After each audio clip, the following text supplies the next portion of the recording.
तस्मै श्री गुरुवे नमः। गुरुर्ब्रह्मा गुरुर्विष्णु गुरुर्देवो सदाशिव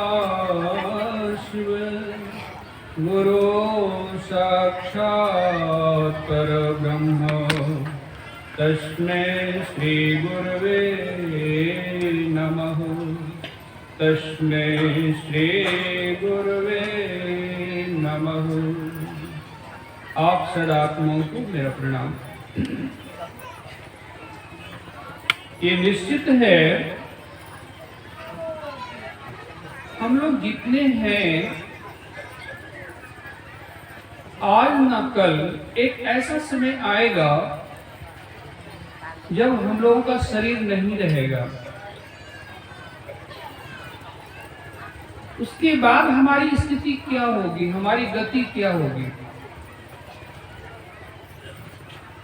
ध्यानानि भूमो पशुनि गोष्ठे नारी गिरिद्वारे सखा संसाने देहास्थितायां परलोक मार्गे धर्मान गुगच्छति जीवेक। जिसे हम महत्व देते हैं धन संपत्ति को, परिवारजन को, प्रतिष्ठा को, साथ में कहते हैं ये सब कुछ भी नहीं जाते हैं। एकमात्र धर्म जाता है। हमने जो कर्म किया अच्छा और बुरा वो साथ साथ चलता है। तो सबसे अच्छा कर्म क्या है? संत कबीर साहब कहते हैं कबीर स्वधन संचिए, कबीर स्वधन संचिए, जो आगे का होए शीश चढ़ाए गाठरी जात न देखा कोई। वो कौन सा धन है जो आगे काम आने वाला है?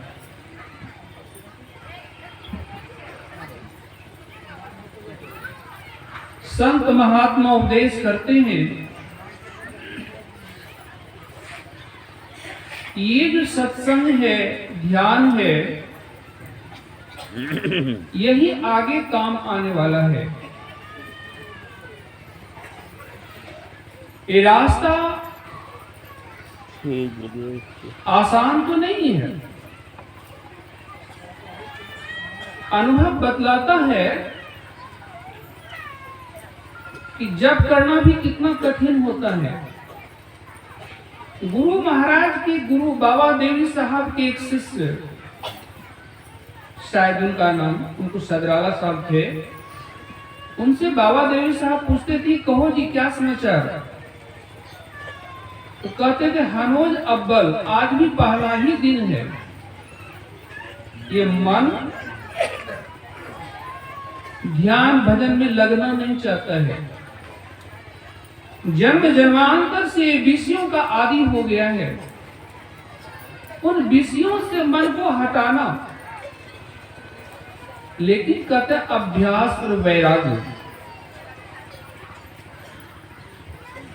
जिन जिन विषयों में मन जाता है वहां से लौटाना है और जो करना है उसको बराबर करने का प्रयास करना है।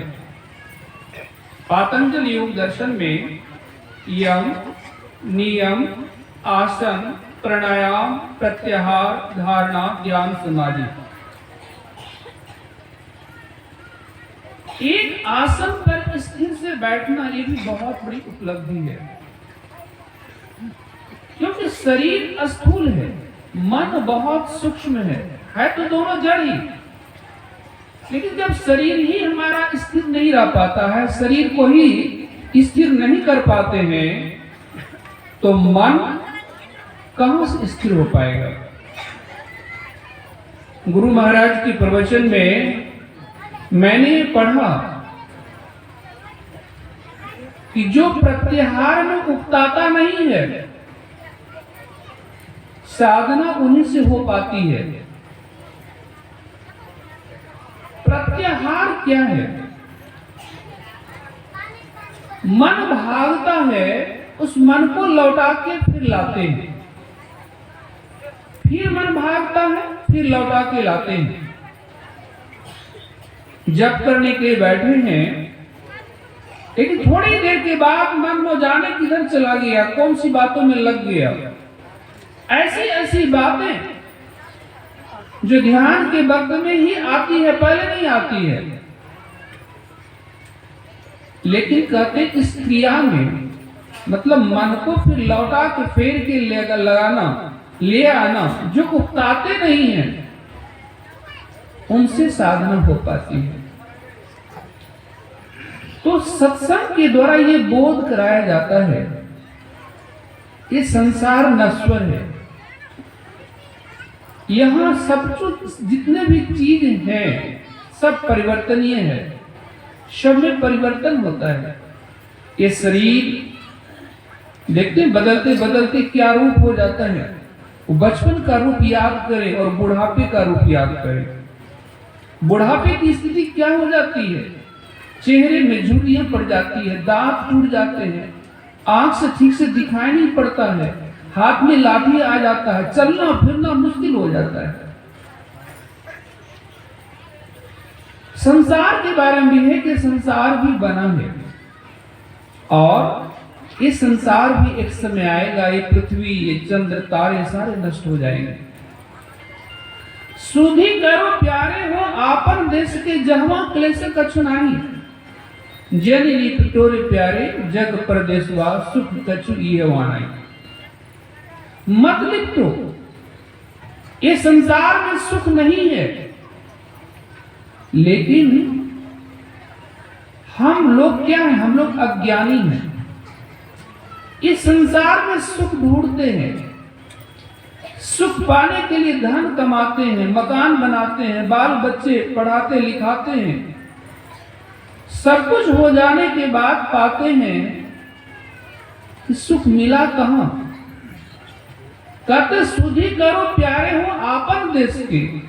अपना देश क्या है, ये अपना देश नहीं है, वो देश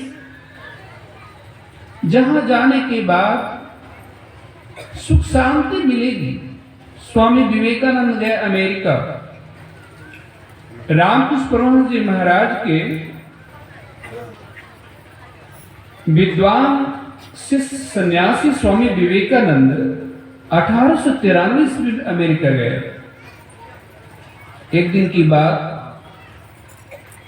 सड़क पर जा रहे थे, इनकी वेशभूषा को देखकर एक अमेरिकन युवक ने इनका उपहास किया, उपहास उड़ाना चाहा और पूछा, ए मिस्टर, कहां से आए हो? स्वामी विवेकानंद बड़े हादी जवाबी थे, बहुत प्रतिपन्नमतित्व के थे और बड़े साहसी थे। उन्होंने देखा ये लड़का जिज्ञासु नहीं है, जानना नहीं चाहता है, बल्कि मेरा मजाक उड़ाना चाहता, उपहास करना चाहता है। इसलिए स्वामी जी ने कहा, तुम कहां से आए? उस लड़के ने कहा कि मैं कोई बाहर से नहीं आया तुम्हारी तरह, मैं इसी अमेरिका का हूं। कहा ठीक है, तुम अमेरिका के हो, कब से हो? लगता है कि तुम्हारा उम्र तो कोई ज्यादा नहीं, 20-22 साल होता होगा। कहा उसके पहले तू कहां था? अब वो सोचने लगा कि जन्म के पहले, कहा जन्म के पहले मैं मां के पेट में था। कहा मां के पेट में तो मात्र 9-10 महीने रहा, उसके पहले तो कहां था? वो लड़का घबरा गया। स्वामी जी से इनके निवास का पता लिया और फिर मिलने के लिए आया। उन्होंने कहा कि मैं उस देश से आया हूं। स्वामी विवेकानंद ने कहा, मैं उस देश से आया हूं जहां शांति अनायास प्राप्त है। मैं तुझे बता भी दूंगा, तुम समझ नहीं पाओगे। इस सृष्टि कहते परमात्मा की मौज से हुई है। सृष्टि के पहले हम आप सब परमात्मा के साथ थे, परमात्मा से बिछड़ने के कारण से दुख में पड़े हुए हैं। जब तक कहते परमात्मा से फिर मिलन नहीं होगा, परमात्मा से मिलेंगे नहीं, तब तक हम पूर्ण सुखी नहीं हो पाएंगे। जीवात्मा प्रभु का अंश है, जस अंश मत को देखी, घटमट प्रपंचन जब मिटे नहीं अंश कहना चाहिए। तो इनके ऊपर कहते माया का पर्दा लग गया है। 3 पर्दे हैं, अंधकार का, प्रकाश का, शब्द का। इन पर्दों को हटाने के लिए सत्संग के द्वारा ज्ञान प्राप्त होता है और उस ज्ञान को आत्मसात करने के लिए ध्यान करने की आवश्यकता बताई जाती है। एक सन्यासी में ऋषिकेश में स्वामी शिवानंद जी महाराज, वहां आप जाएंगे, देखेंगे कि गंगा पे 2 झूला है। एक तो लक्ष्मण झूला जो बहुत पहले से है, और दूसरा झूला अब राम झूला कहने लगे, लेकिन वो वस्तुतः है स्वामी शिवानंद की सोसाइटी के द्वारा, डिवाइन सोसाइटी के द्वारा 1 करोड़ से अधिक उस समय लगा था बनाने वक्त में, जहां कोई पिलर नहीं है, आप झूलता हुआ पुल कह सकते हैं। तो बोलचाल में बहुत लोग उसको राम झूला बोलते हैं। तो स्वामी शिवानंद जी महाराज ने कहा, हजारों टन सिद्धांत से ग्राम भर आचरण श्रेष्ठ है। बहुत सी ज्ञान की बात हम सुनते हैं, बहुत सी ज्ञान की बातें हम कहते हैं, लेकिन जीवन में यदि उसका थोड़ा सा भी हम अमल करते हैं, जीवन में उतारते हैं, तो वो ज्यादा महत्वपूर्ण हो जाता है। सत्संग के द्वारा जो बातें बताई जाती है, जो बातें सुनाई जाती है, श्रवण, उसके बाद फिर कहते मनन। मनन तो तब होगा ना जब श्रवण क्या किया वो याद रहे, और मनन पर ना रुक जाए, उसके बाद निधिध्यासन, वो प्रैक्टिकल में होना चाहिए। तो ज्ञान का लाभ तभी होता है जब हमारे वो जीवन में उतरता है। रामकृष्ण परमहंस जी महाराज ने कहा, भंग रखने से भंग का नशा नहीं चढ़ता है, भंग का नशा तब चढ़ता है जब भंग का हम सेवन करते हैं। उसी तरह सत्संग की बातों को जीवन में उतारने की आवश्यकता है, तभी हमारा जीवन धन्य होगा। बोलिए प्रेम से श्री सद्गुरु महाराज की जय।